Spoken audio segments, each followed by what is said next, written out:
ہماری زندگی میں آنے والی اور ہونے والی ہر چیز میں اللہ کی مصلحت ہے۔ کسی کا زندگی میں آنا یا چلے جانا، راتوں کو اٹھ اٹھ کر رونا یا چین کی نیند سونا، ایک لمحے میں ہزاروں یادوں کا بننا اور اگلے ہی لمحے میں ان تمام یادوں کا بکھر جانا، یہ سب اللہ کی رضا سے ہے۔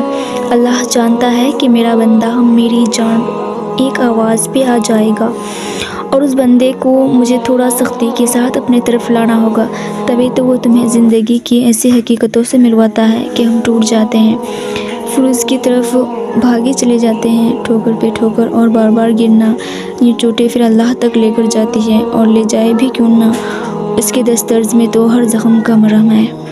اللہ قرآن میں فرماتا ہے کہ دعا ایسی طاقت ہے جو پہاڑوں کو بھی ان کی جگہ سے ہلا سکتی ہے۔ دعا نصیب بدل سکتی ہے، جو چھن گیا ہو وہ واپس لوٹا سکتی ہے، جس کی ہونے کا گمان بھی نہ ہو وہ کر سکتی ہے۔ دعا چاند کو 2 ٹکڑوں میں کر سکتا ہے، دعا سمندر کو 2 حصوں میں تقسیم کر سکتی ہے، دہکتی ہوئی آگ کو ٹھنڈا کر سکتی ہے، غم کو مسکراہٹ میں بدل سکتی ہے۔ دعا مقدر کے ہر اس پنے، ہر اس لفظ کو بدل سکتی ہے جس سے تم راضی نہیں۔ دعا اللہ کو منانے کی طاقت رکھتی ہے۔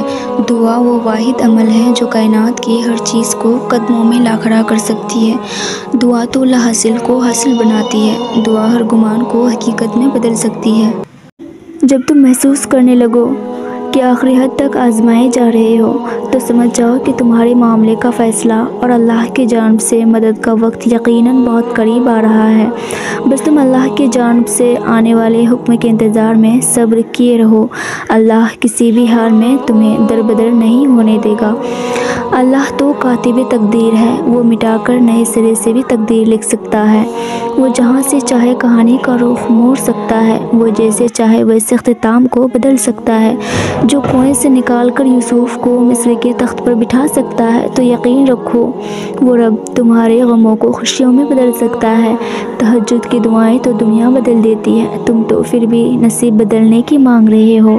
جب دل تھک جائے تو جان لو کہ آسمان سے تمہاری مدد کے لیے قبولیت کا اب کوئی نہ کوئی دروازہ کھلنے والا ہے۔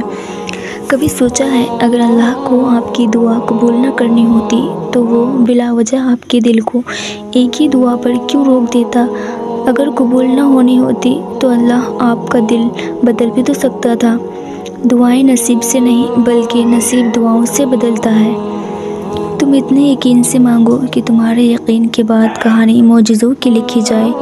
جب کوئی راستہ نظر نہ آئے، حالات ناممکن لگنے لگے، تب اور بھی زیادہ یقین سے دعا کرنی چاہیے، کیونکہ یہی وہ وقت ہوتا ہے جب صبر آزمایا جاتا ہے اور اس کے بعد ہماری دعائیں قبول ہونی ہوتی ہیں۔ دعائیں ناممکن چیزوں کے لیے ہی تو ہیں، ایسی چیزیں جو تمہارے مقدر نے چھین لی ہیں، جن کے ملنے کی تمہیں کہیں سے بھی کوئی امید نہیں، جن کے ہونے کا تم خواب میں بھی تصور نہیں کر سکتے، ایسی چیزیں جو تم سوچتے ہو کہ کبھی حقیقت نہیں بن سکتی۔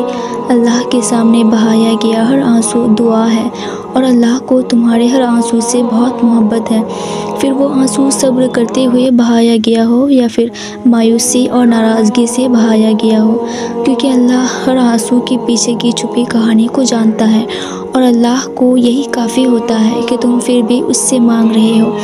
بس پھر وہ غصہ نہیں کرتا بلکہ عطا کر دیتا ہے، تڑپتے ہوئے دل کے لیے معجزے کر دیتا ہے، اور تمہاری ناراضگیاں اپنے کن پہ ختم کر دیتا ہے۔